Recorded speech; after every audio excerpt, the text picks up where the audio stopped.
الحمد للہ رب العالمین والعاقبۃ للمتقین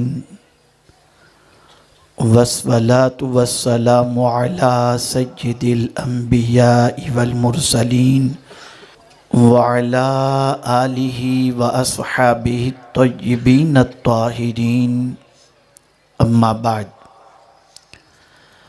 فاعوذ باللہ من الشیطان الرجیم بسم اللہ الرحمن الرحیم وَأَطِيعُوا اللَّهَ وَرَسُولَهُ لَعَلَّكُمْ تُرْحَمُونَ صدق اللہ العظیم۔ قابل قدر علماء ذوی الاحترام، حاضرین و ناظرین سنی اجتماع، السلام علیکم ورحمۃ اللہ وبرکاتہ۔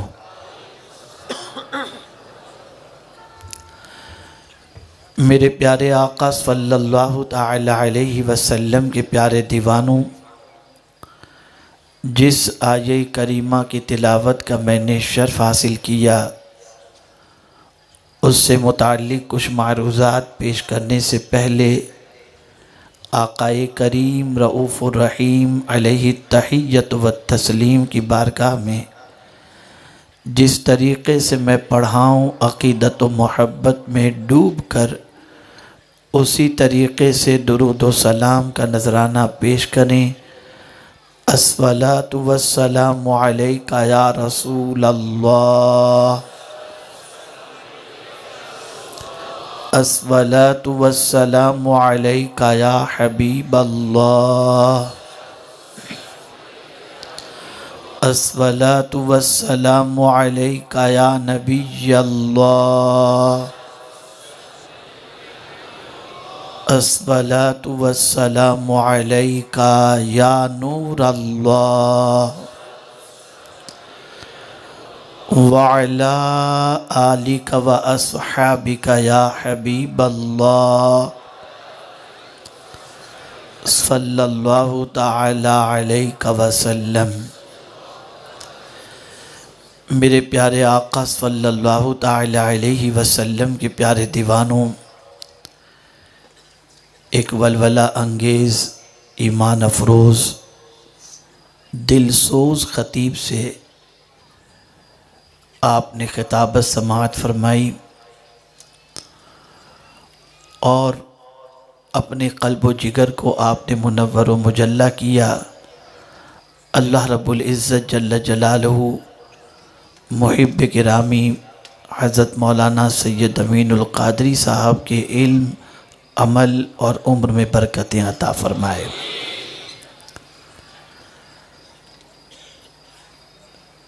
میرے پیارے آقا صلی اللہ تعالی علیہ وسلم کے پیارے دیوانوں، جس شہر میں جاتا ہوں، شہر والوں سے ملتا ہوں، تو ایک بات خاص طور پر تقریباً شہر والے کہتے نظر آتے ہیں، حضرت حالات کے لیے دعا کریں، امت مسلمہ کے لیے دعا کریں اور آسانی اور راحت کے لیے دعا کریں۔ ان کا کہنا یہ بیجا نہیں ہے، بجا ہے، اور ہم جس قرآن کے ماننے والے ہیں وہ قرآن زندگی کے ہر معاملے میں اور ہر دور کے اندر انسان کو پیش آنے والے ہر مسئلے کا حل اللہ کی کتاب ہمیں دیتی نظر آتی ہے۔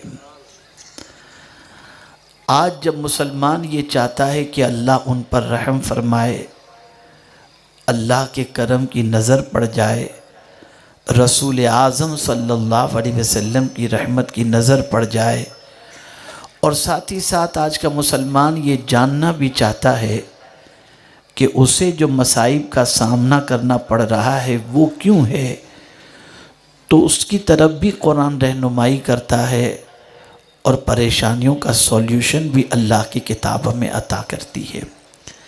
اب ایک سوال میں آپ سے پوچھنا چاہوں گا، آپ میں سے کتنے لوگ ایسے ہیں جو یہ چاہتے ہیں کہ رب قدیر جل جلالہ ان پر رحم و کرم کی نظر فرمائے؟ تو میں سمجھتا ہوں کہ ہر مسلمان کی یہ تمنا ہوگی کہ اللہ رب العزت جل جلالہ ان پر رحم فرمائے۔ ہے نا تمنا آپ سب کی؟ آپ چاہتے ہیں نا کہ اللہ کرم فرما دے، رحم فرما دے؟ جواب دیجئے کیسے؟ ایک ہوتا ہے اللہ سے رحم و کرم کی بھیک مانگنا، اور ایک ہوتا ہے ایسا کام کرو کہ مولا خود کرم کی بارشیں نازل فرما دے۔ جس طریقے سے آپ دیکھتے ہوں گے کہ بہت سارے انسان کسی سے دعا کی گزارش کرتے ہیں کہ میرے لیے دعا کریں، اور بہت سارے ایسے ہوتے ہیں جو دعا کی گزارش نہیں کرتے، کچھ ایسا کام کرتے ہیں کہ دل سے خود بخود دعا نکل جاتی ہے۔ تو دونوں میں فرق ہے نا۔ ایک ہوتا ہے ماں باپ سے دعا کی گزارش کرنا،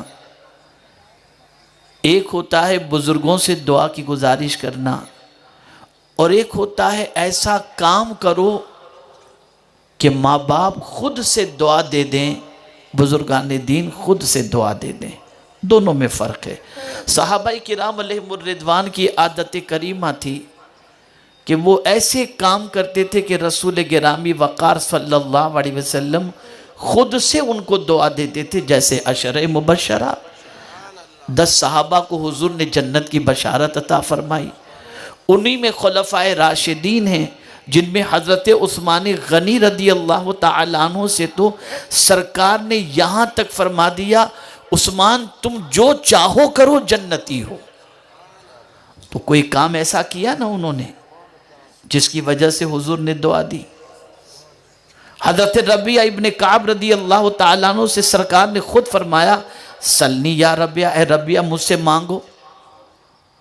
کیوں؟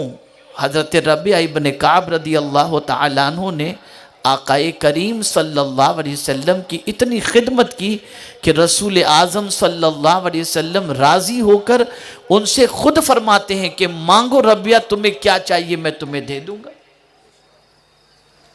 بہت سارے اولیاء کو ولایت ملی ہے ماں کی دعا کی وجہ سے، اور وہاں ماں سے یہ دعا انہوں نے نہیں کی کہ ماں دعا کر دے مجھے ولایت مل جائے، بلکہ حضرت مخدوم مہائمی رحمت اللہ تعالی علیہ پانی کا گلاس لے کر کے رات بھر کھڑے رہے۔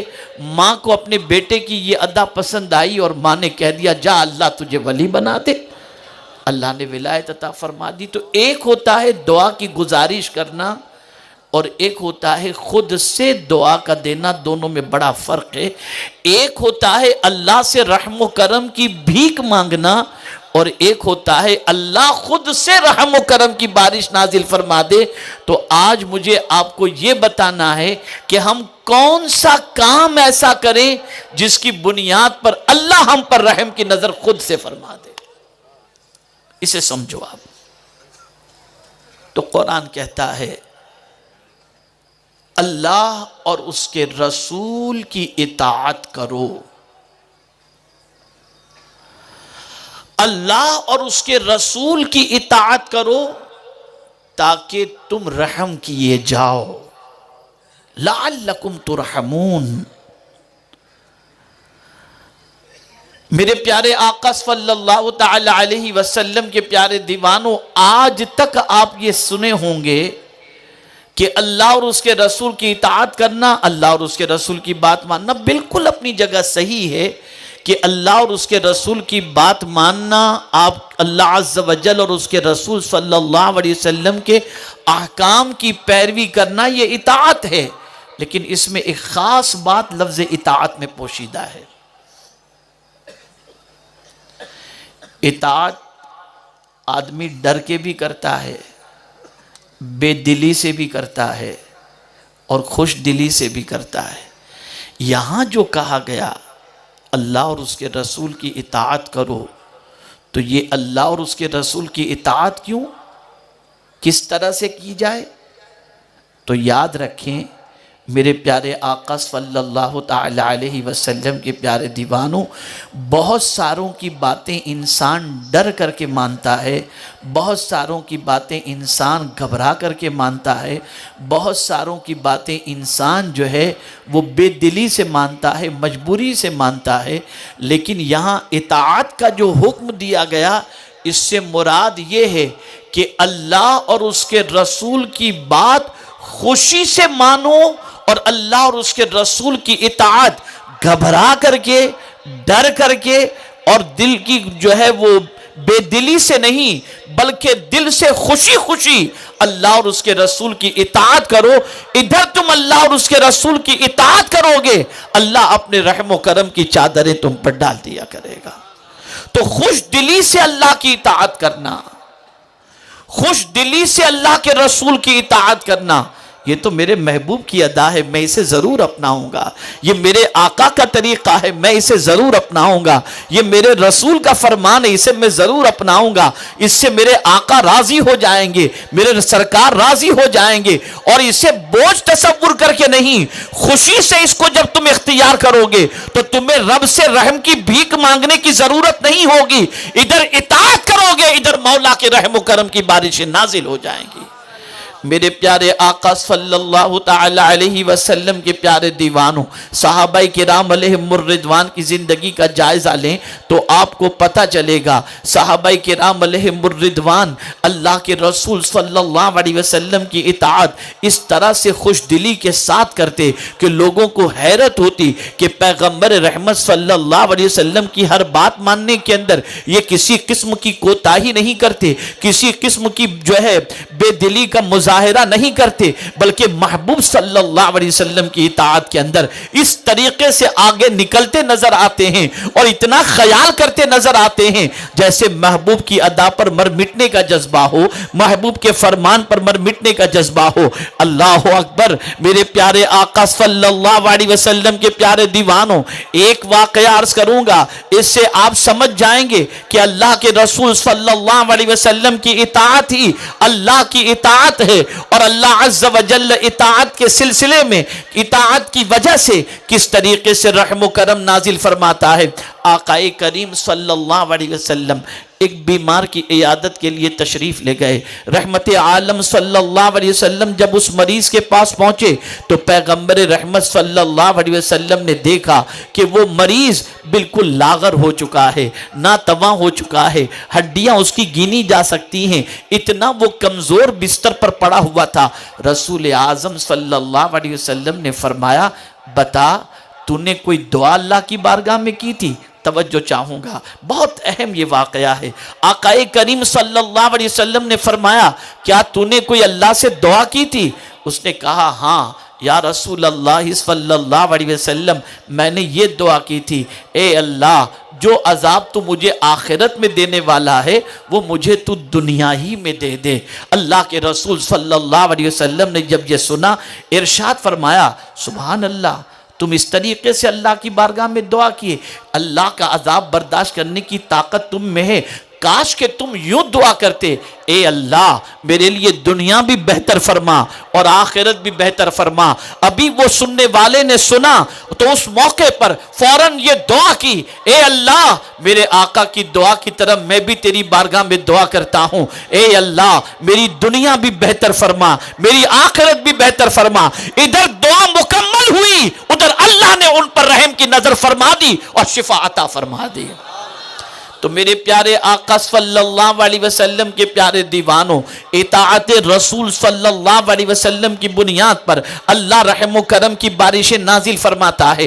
آپ ذرا سوچیں اور اندازہ لگائیں، پورے معاشرے کا جائزہ لے لیں، پورے ملک کے مسلمانوں کی زندگی کا جائزہ لے لیں، پوری دنیا کے مسلمانوں کی زندگی کا جائزہ لے لیں تو آپ کو پتہ چلے گا اللہ اور اس کے رسول کی اطاعت خوش دلی سے اللہ ماشاءاللہ کہیں ہوتی ہوئی نظر آئے گی، ورنہ زیادہ تر انسان کوئی مجبوری میں کر رہا ہے، کوئی دوسری وجہ سے کر رہا ہے، کوئی کسی اور وجہ سے کر رہا ہے، دل کا اگر خیال کریں اور دل کا احتساب کریں تو بہت کم ایسے ملیں گے جو اس طرح سے اللہ کے رسول کی ادا کو اپناتے ہوں جن کے دل میں یہ خیال پیدا ہو یہ تو مصطفیٰ جان رحمت کی ادا ہے، ان کی اطاعت کریں گے تو اللہ راضی ہو جائے گا، اور محبوب کی ادا کو سمجھتے ہوئے محبوب کی خوشی کی خاطر دل سے اللہ کے رسول صلی اللہ علیہ وسلم کی اطاعت کے لیے تیار ہوں، ایسے بہت کم ملیں گے۔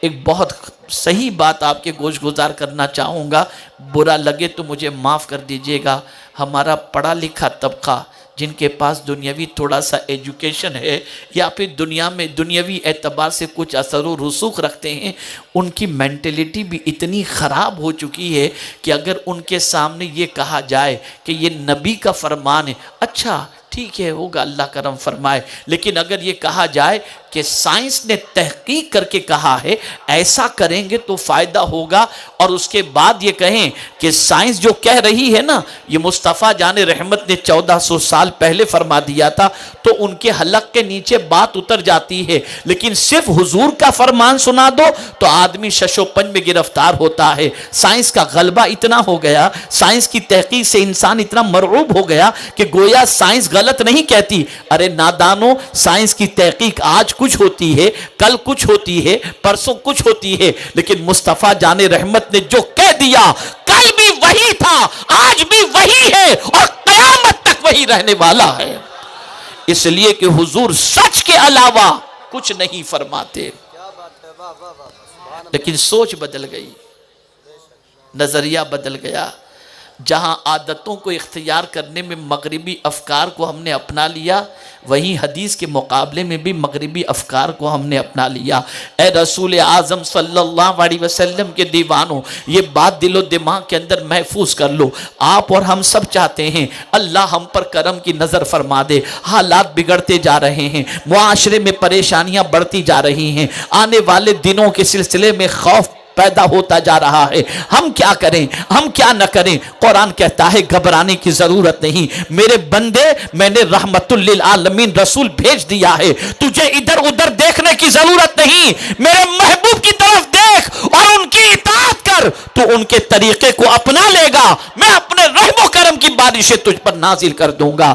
میرے پیارے آقا صلی اللہ علیہ وسلم کے دیوانوں، صحابہ کرام کی زندگی دیکھو، تابعین کرام کی زندگی دیکھو، اولیاء کاملین کی زندگی دیکھو، اگر وہ کسی کو خلاف مصطفیٰ، خلاف طریق مصطفیٰ عمل کرتے دیکھتے تو جلال میں آ جاتے، رسول اعظم کے طریق کو چھوڑتے دیکھتے تو ان کو جلال آ جاتا۔ اسی لیے ڈاکٹر اقبال نے کہا طریق مصطفیٰ کو چھوڑنا ہے وجہ بربادی۔ آپ بربادی کی وجہ تلاش کرنا چاہتے ہو، ہم کیوں برباد ہو رہے ہیں، آج بربادی کے اسباب کو جاننا چاہتے ہو تو میں آپ کو بتاؤں، رسول اعظم کے طریق کو چھوڑ دیا ہم برباد ہو گئے، رسول اعظم کے اصول کو چھوڑ دیا ہم برباد ہو گئے، رسول اعظم کی تعلیمات کو ہم نے چھوڑ دیا ہم برباد ہو گئے۔ ہم اللہ کی بارگاہ کے اندر رحم و کرم کا انتظار کر رہے ہیں، لیکن میرے پیارے آقا صلی اللہ علیہ وسلم کے پیارے دیوانوں، اللہ کے رسول کی اطاعت کے لیے معاذ اللہ تیار نہیں۔ میں ایک سوال پوچھنا چاہتا ہوں، اے رسول اعظم کے دیوانوں ذرا یہ تو بتاؤ، حالات دنیا کی تیزی سے بدل رہے ہیں، لیکن کتنے لوگ ہیں جنہوں نے اللہ کی طرف رجوع کیا ہو، کتنے لوگ ہیں جو مصطفیٰ جان رحمت کی تعلیمات کی طرف رجوع کیے ہوں، کتنے گھر ایسے ہیں جہاں پر سیریل بند ہو کر قرآن مقدس کی تلاوت شروع ہو چکی ہو، تو آپ اگر سروے کریں گے، جائزہ لیں گے تو طوفان بدتمیزی کے باوجود مسلمان جیسا پہلے گناہوں میں ڈوبا ہوا تھا ویسا آج بھی گناہوں میں ڈوبا ہوا ہے، اور چاہتا ہے کہ اللہ کرم کی نظر فرمائے۔ جب تک نہیں بدلو گے حالات نہیں بدلیں گے۔ بدلو اپنے آپ کو،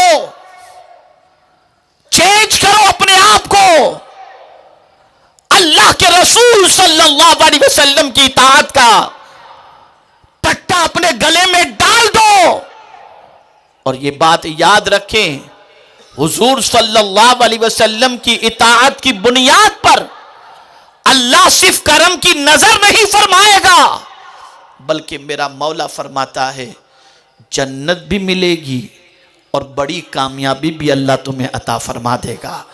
وَمَن يُطِعِ اللَّهَ وَرَسُولَهُ فَقَدْ فَازَ فَوْزًا عَظِيمًا۔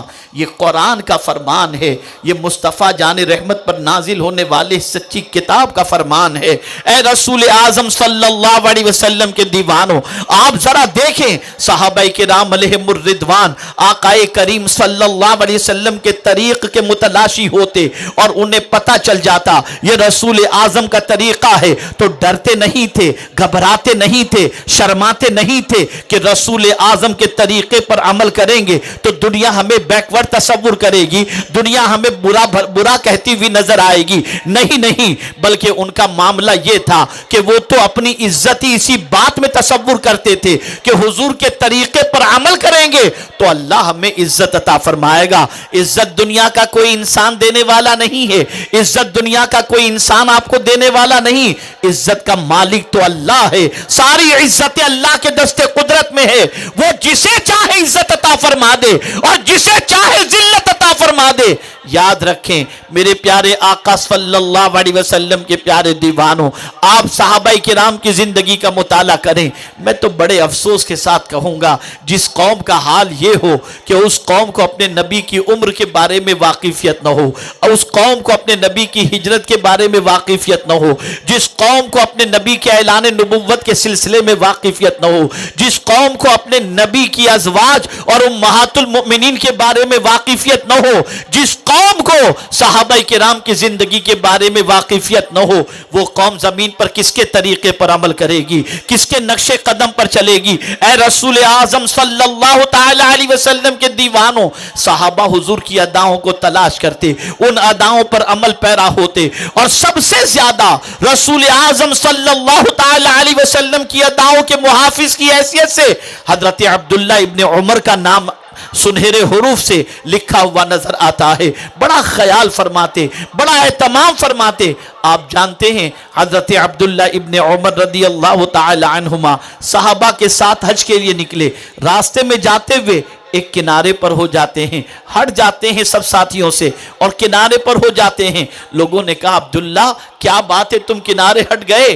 جواب میں ارشاد فرماتے ہیں آقا یہاں سے گزرے تھے اور گزرتے وقت حضور اس طرح سے کنارے پر چلے گئے تھے، میں نے سوچا کہ چلتے چلتے بھی نبی کی ادا پر عمل کر لوں اور نبی کی سنت پر عمل کر لوں۔ اندازہ لگائیے یہ جذبہ تھا ان کی زندگی کے اندر، یہ کیفیت تھی ان کی زندگی کے اندر۔ چنانچہ یاد رکھیں میرے پیارے آقا صلی اللہ تعالی علیہ وسلم کے پیارے دیوانوں، رسول اعظم صلی اللہ علیہ وسلم کی اطاعت کی بنیاد پر اللہ نے صحابہ کو وہ کامیابی عطا فرمائی کہ میرے پیارے آقا صلی اللہ علیہ وسلم کے پیارے دیوانوں، قلت تعداد کے باوجود جہاں سے وہ گزر جاتے تھے مولا انہیں کامیابی عطا کرتا، کامرانی عطا کرتا۔ صدیق اکبر رضی اللہ تعالیٰ عنہ کی زندگی دیکھو تو آپ کو رسول اعظم کی اداؤں پر مر مٹنے والے نظر آئیں گے۔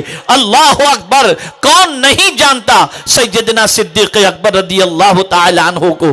جانتے ہیں آپ وصال سے پہلے اپنی بیٹی سے پوچھتے ہیں عائشہ ذرا مجھے یہ بتا دو کہ رسول اعظم صلی اللہ علیہ وسلم کے کفن مبارک میں کتنے کپڑے رکھے گئے تھے اور آپ کا وصال کس دن ہوا تھا؟ اللہ اکبر، پوچھنے پر جواب دینے سے پہلے جواب دینے سے پہلے سوال کر لیا ابا جان یہ تو بتائیے یہ سوال پوچھنے کی وجہ کیا ہے؟ تو صدیق اکبر جواب میں ارشاد فرماتے ہیں عائشہ میں چاہتا ہوں کہ وصال کے وقت بھی، مرتے وقت بھی، اس دنیا سے جاتے وقت بھی اپنے نبی کی سنت پر عمل کرتا ہوا اس دنیا سے جاؤں، کفن میں بھی نبی کی سنت پر عمل ہو جائے۔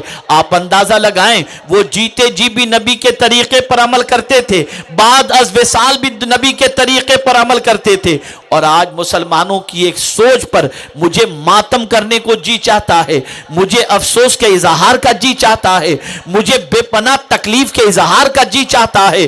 آج کا مسلمان معاذ اللہ ثم معاذ اللہ یہ تصور کرتا ہے کہ ہمارے پیچھے رہنے کی وجہ اور دنیا میں بیکورڈ ہونے کی وجہ معاذ اللہ اسلام ہے اور پیغمبر اسلام کی تعلیمات پر چلنا ہے۔ معاذ اللہ من ذالک۔ کلمہ پڑھنے والا حضور کے طریقے پر عمل کرنے کے حوالے سے یہ کہے، کلمہ پڑھنے والا رسول کی اداؤں کو اپنانے کے حوالے سے یہ کہے، کتنے تعجب کی بات ہے اور کتنے افسوس کی بات ہے۔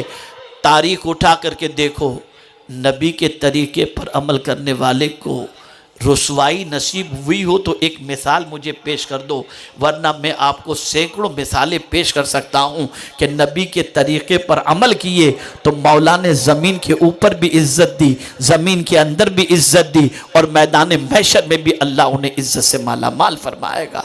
غریب نواز کو عزت کس بنیاد پر ملی؟ غوث پاک کو عزت کس بنیاد پر ملی؟ مخدوم سمنا کو عزت کس بنیاد پر ملی؟ امام عشق و محبت کو عزت کس بنیاد پر ملی؟ امام عشق و محبت کے لخت جگر کو عزت کس بنیاد پر ملی؟ تو تسلیم کرنا پڑے گا کہ رسول اعظم کے طریقے پر انہوں نے عمل کیا تو مولا نے ایسی عزت عطا فرمائی کہ دن جیسے گزرتے جاتے ہیں عزت اور بڑھتی چلی جاتی ہے، عزت کم ہوتی نہیں نظر نہ آتی۔ تو پہلی چیز ذہن میں جو رکھنے کی ہے وہ یہ ہے کہ اگر ہم یہ چاہتے ہوں کہ ہمارے حالات سدھر جائیں، اور ہم اگر یہ چاہتے ہوں کہ اللہ رب العزت جل جلالہ رحم و کرم کی نظر ہم پر فرمائے، تو ہمیں مغربی تہذیب کو چھوڑ کر طریق مصطفیٰ صلی اللہ علیہ وسلم کو اپنانے کی ضرورت ہے۔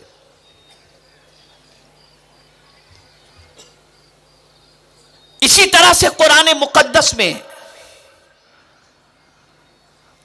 ایک اور مقام پر میرے کریم نے فرمایا کہ جو بندہ یہ چاہتا ہے کہ اللہ اس پر رحم فرمائے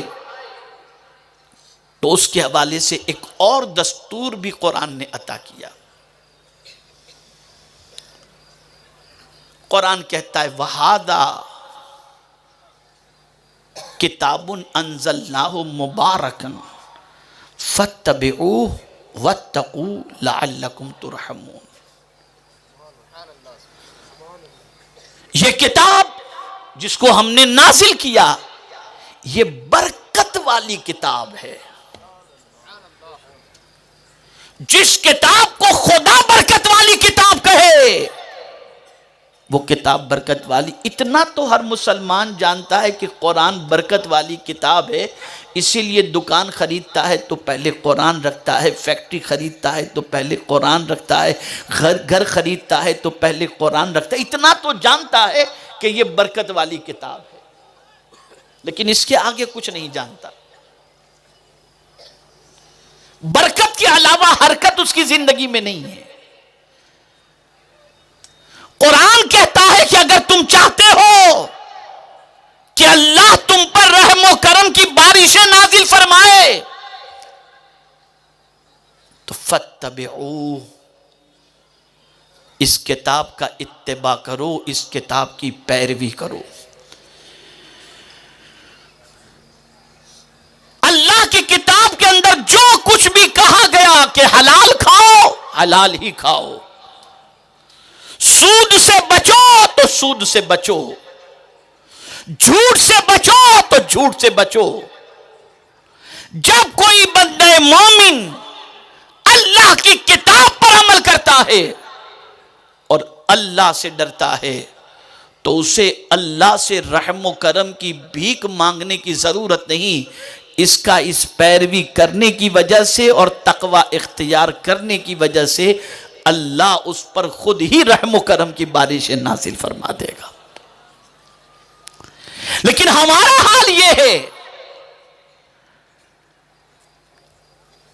کہ مرد و خواتین سیریل کی پیروی کرتے ہیں، پکچر کی پیروی کرتے ہیں، افسانوں کی پیروی کرتے ہیں، اللہ کی کتاب کی پیروی نہیں کرتے، اور سب سے ڈرتے ہیں، خدا سے نہیں ڈرتے۔ سب سے ڈریں گے، یہ کل اخبار میں آ جائے تو یہاں ٹینشن، پرسوں اخبار میں آ جائے تو ٹینشن۔ ڈر ڈر ڈر، انسانوں کا ڈر اور انسانوں کے فرمان کا ڈر اتنا دل میں بیٹھ گیا کہ گویا انسان نے جو کہہ دیا وہ ہو کر کے رہے گا۔ سن لو، انسان جو کہتا ہے وہ ہو کر رہے یہ گارنٹی تو نہیں، لیکن مولا جو کہتے وہ ہو کر کے رہے گا. تو ڈرو اس سے. اور قرآن کہتا ہے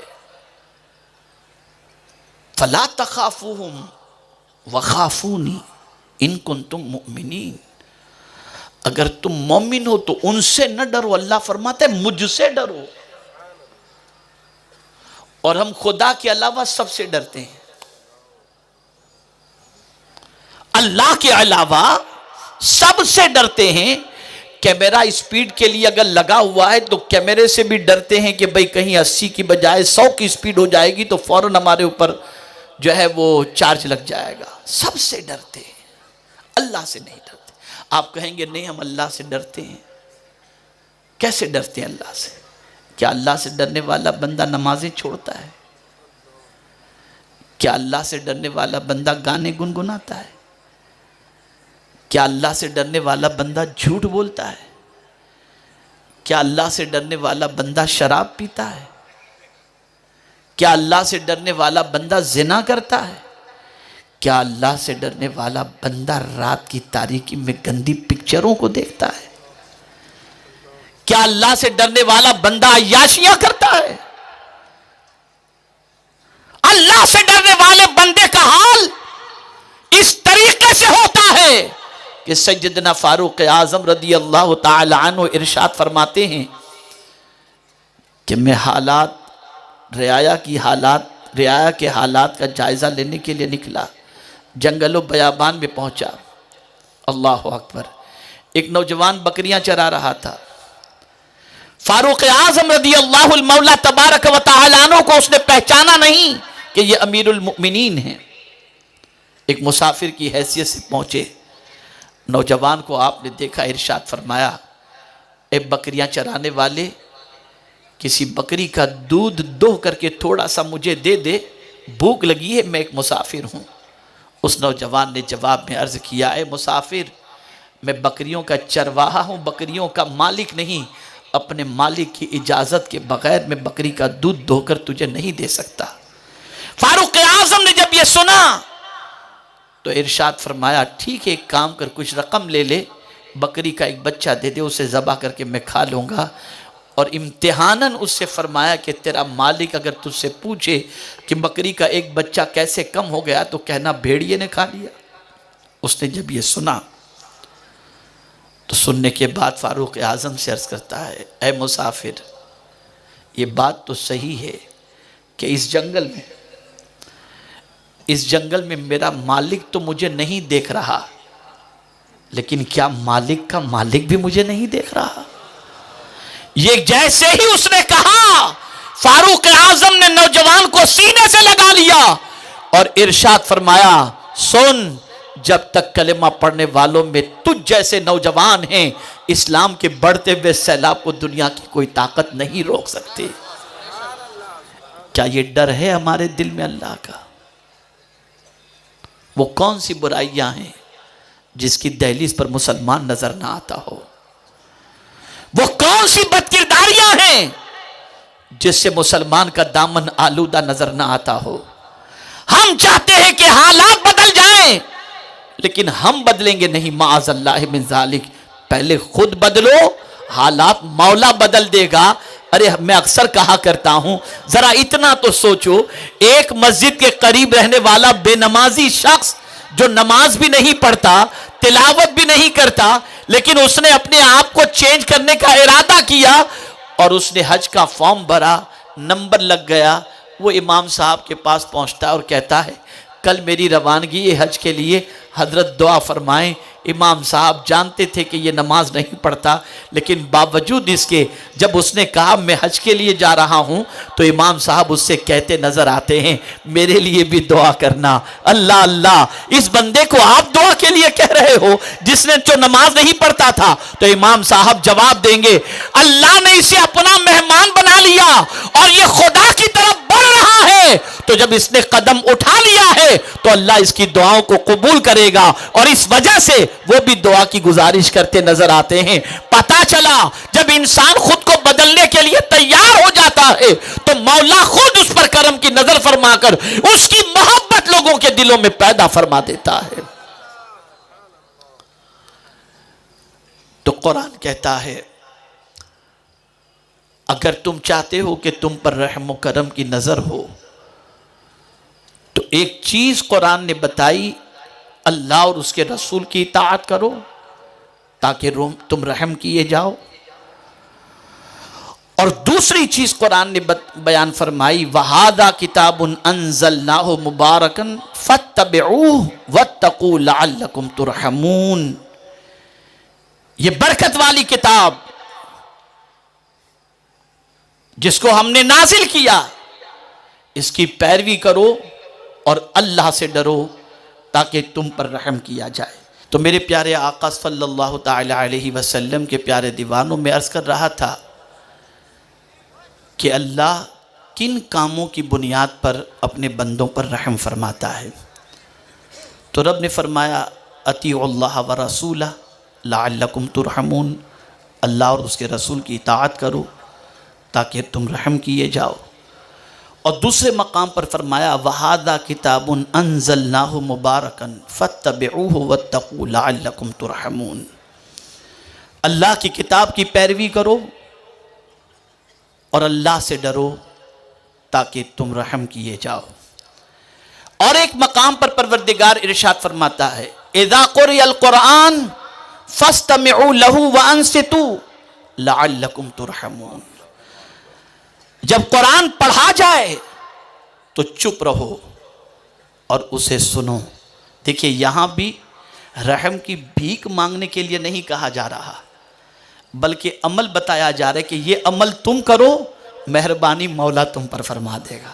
تو جب قرآن پڑھا جائے تو اللہ عز و جل ارشاد فرماتا ہے تم اسے خاموشی سے سنو، اور اگر کوئی بندہ قرآن خاموشی سے سنتا ہے تو اللہ عز و جل اس پر رحم و کرم کی بارش نازل فرماتا ہے۔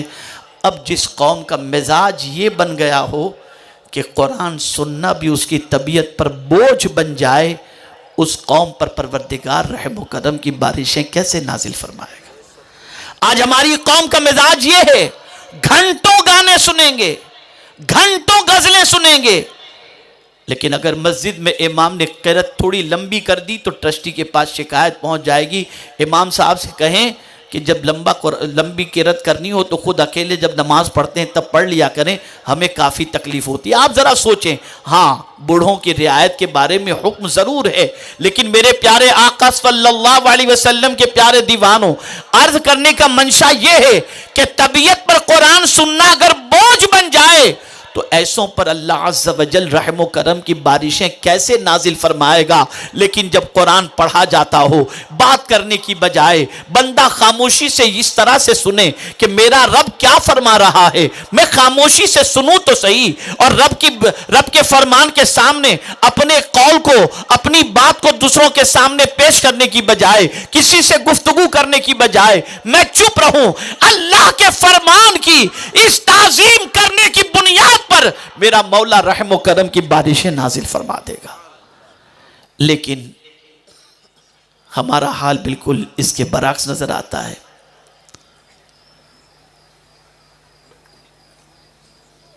اور اللہ کی کتاب کو سن کر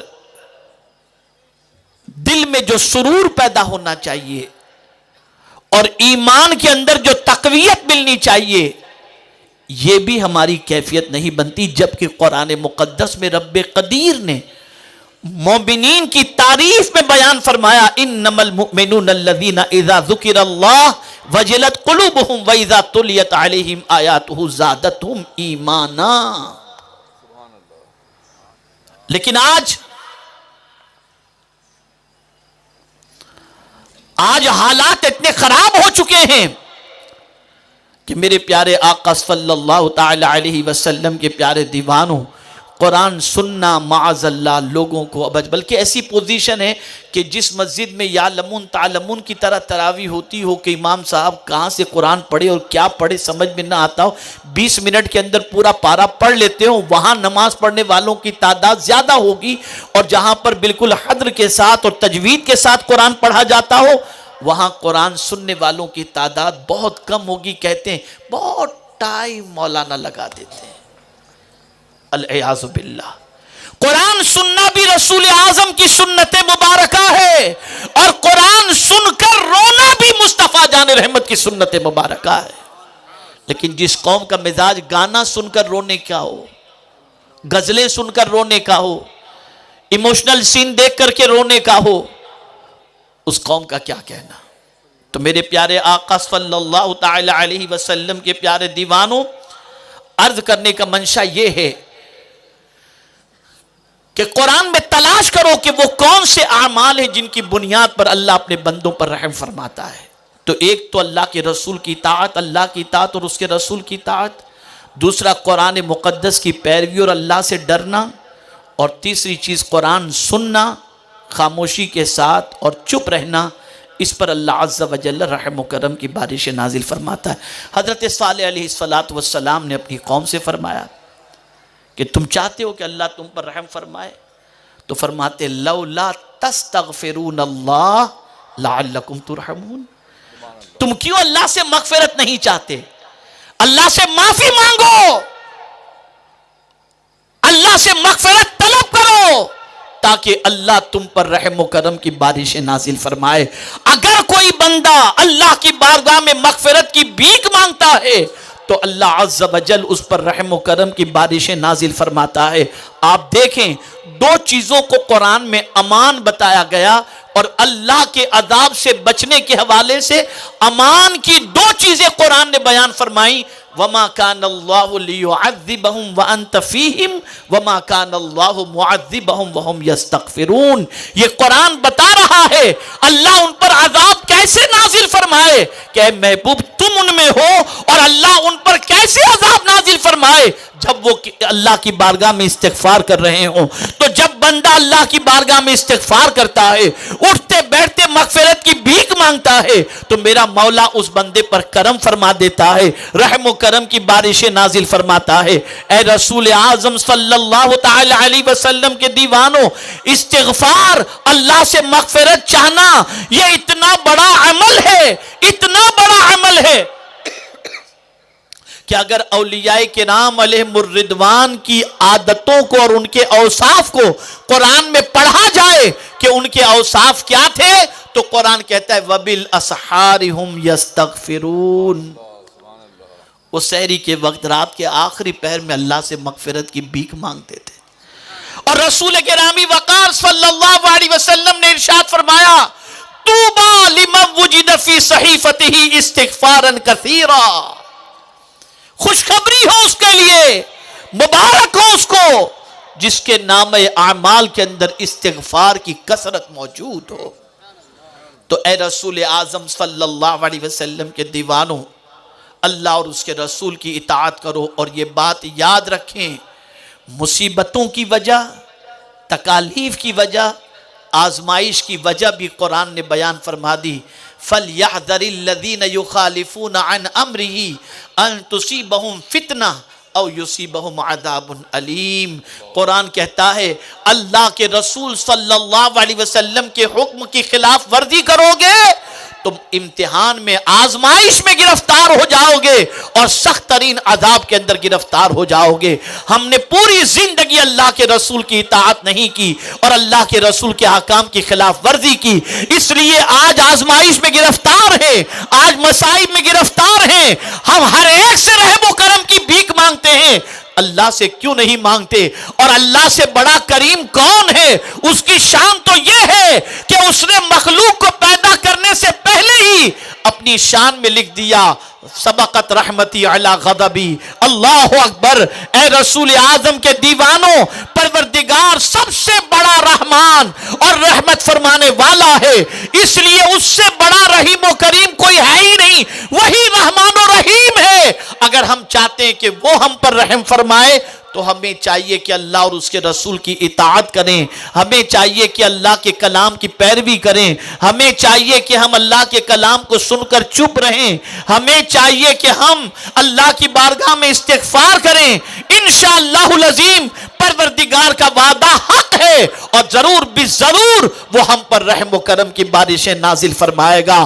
آج کا یہ مبارک اجتماع، آج کا یہ عظیم الشان سنی اجتماع ہمیں اس بات کا پیغام اور اس طرف ہماری توجہ کو مبذول کرانے کے لیے ہے کہ وہ کون سا طریقہ اختیار کیا جائے جس کی بنیاد پر اللہ عز و جل صحابہ کے صدقے، تابعین کے صدقے، اولیاء کاملین کے صدقے ہمیں پھر سے وقار اور عروج عطا فرما دے اور ذلت سے نکال کر کامیابی اور عزت کی شاہراہ پر گامزن فرما دے۔ تو قرآن کا جو کانسیپٹ تھا، قرآن کا جو پیغام تھا، وہ میں نے آپ کے گوش گزار کر دیا۔ اللہ رب العزت جل جلالہ آقا کریم رؤوف و رحیم علیہ تحیت و تسلیم کے صدقہ و توفیل مجھے، آپ کو، سب کو قرآن مقدس اور احادیث رسول پر عمل کی توفیق نصیب فرمائے اور پروردگار اپنے پیارے محبوب صلی اللہ علیہ وسلم کے صدقہ و توفیل اس امت پر کرم کی نظر فرما دے، فضل و کرم کی نظر فرما دے، رحم و کرم کی نظر فرما دے۔ آپ سنی دعوت اسلامی سے جڑیں، سنی دعوت اسلامی کے اسکول کے اندر اپنے بچوں کو بھیجیں، سنی دعوت اسلامی کے جامعہ میں اپنے بچوں کو بھیجیں، تحریک سے منسلک ہوں تاکہ آپ کا تعلق باللہ اور تعلق بالرسول بھی مضبوط ہو جائے۔ اللہ ہم سب پر کرم کی نظر فرمائے اور صرف اسی مقصد سے ہمیں دین متین کے کام کی توفیق عطا فرمائے کہ کام وہ لے لیجئے تم کو جو راضی کرے، ٹھیک ہو نام رضا، تم پہ کروڑوں درود، وما علینا الا البلاغ المبین۔ السلام علیکم ورحمۃ اللہ وبرکاتہ۔